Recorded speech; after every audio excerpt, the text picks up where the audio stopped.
Salam, selamat pagi. Jumpa lagi bersama saya Pendeta Samuel Pandi SP. Firman Tuhan pagi ini terbaca menurut Kisah Para Rasul pasal 9 ayat yang keempat. Ia rebah ke tanah dan kedengaranlah olehnya suatu suara yang berkata kepadanya, Saulus, Saulus, mengapakah engkau menganiaya aku? Saudara-saudara yang dikasihi Tuhan, kisah pertobatan yang dialami oleh Saulus memang merupakan kisah yang tidak pernah kita lupakan, sebab di dalamnya memperhadapkan bagi kita tentang seseorang yang begitu fanatik terhadap agamanya, seseorang yang dengan keberanian meminta surat dari imam besar agar ia pergi dan mencari orang Kristen, melukai dan menangkap mereka, membawa ke Yerusalem. Kisah ini mau mengatakan kepada kita bahwa kejahatan memang perlu saya dan saudara sadari terus-menerus setiap saat. Jika saudara melakukan kejahatan itu tentang karakter. Tetapi jika kejahatan itu menjadi sebuah konspirasi, maka kejahatan itu akan berubah menjadi satu sistem kehidupan yang mencengkram kita dan membuat kita sulit untuk keluar dari persoalan-persoalan itu. Saudara-saudara, Paulus datang dengan legalitas. Legalitas membuatnya begitu angkuh dan sombong. Ia merasa bahwa surat yang ada di tangannya, dengan segala kuasa yang ia punya, dengan segala dukungan yang ia dapat, ia merasa bahwa ia bisa menghancurkan kekristenan, menangkap orang-orang yang percaya kepada Tuhan Yesus. Salah, saudara. Sebab apa? Tuhan tidak pernah membiarkan kejahatan. Jangan pernah saudara berpikir bahwa apa yang saudara rancang dalam kejahatan akan mendatangkan berkat damai sejahtera. Tidak pernah. Tuhan akan memberikan satu teguran bagi saya dan saudara. Tuhan mau kita berhenti dari kejahatan, cepat atau lambat waktunya. Saudara-saudara, membaca firman Tuhan kali ini, kita memperhatikan bahwa cara Tuhan membuat Paulus bertobat adalah dia direbahkan jatuh sampai ke tanah. Memang ini adalah kisah yang cukup unik, saudara-saudara.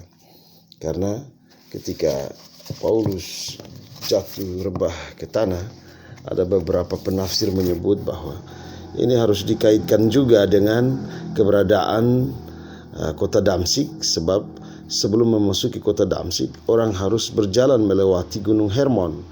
Di bawah Gunung Hermon itu terdapat kota Damsyik, suatu kota yang putih indah di tengah-tengah kehijauan yang menyegarkan. Nah, pada saat yang sama, wilayah yang khas itu ketika memiliki udara panas bertemu dengan udara dingin pegunungan, maka terjadilah apa yang disebut dengan nama badai listrik yang kuat.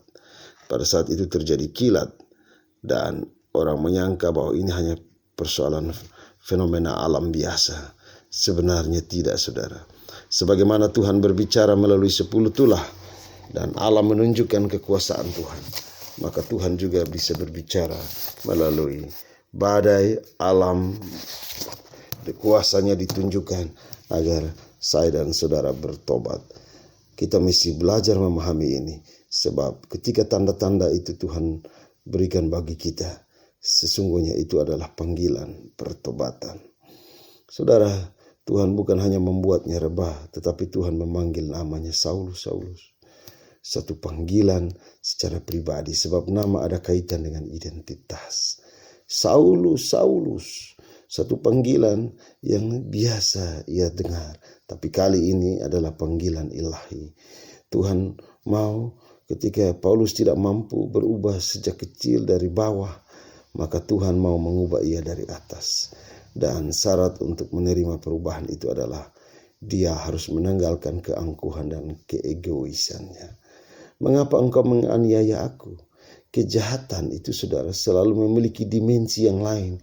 Bukan hanya tentang orang dan siapa yang menjadi korban dari kejahatan kita, tetapi kejahatan itu ada kaitannya dengan Tuhan. Sebab menyakiti seseorang, kita menyakiti Tuhan sebagai yang menciptakan orang atau seseorang.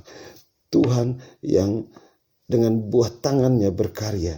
Dan ketika kita merusak seseorang, kita merusak buah tangan yang Tuhan rancangkan.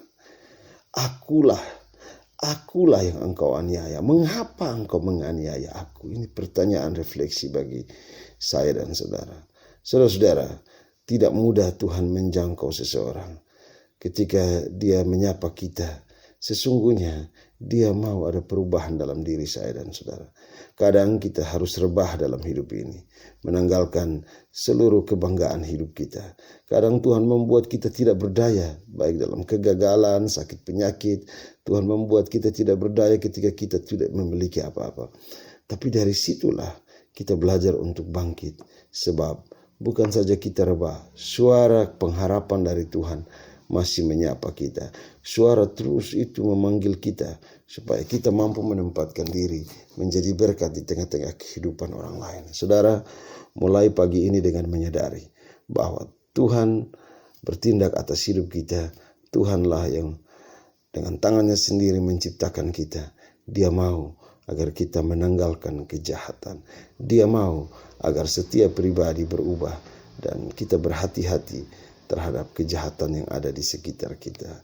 Tuhan mau kita menjadi orang-orang yang baru di dalam kehidupan ini. Amin. Mari kita berdoa. Tuhan Yesus, tolong kami agar kami menyadari keberadaan diri dan kami mengasihi Engkau, menjauhkan diri dari kejahatan. Amin.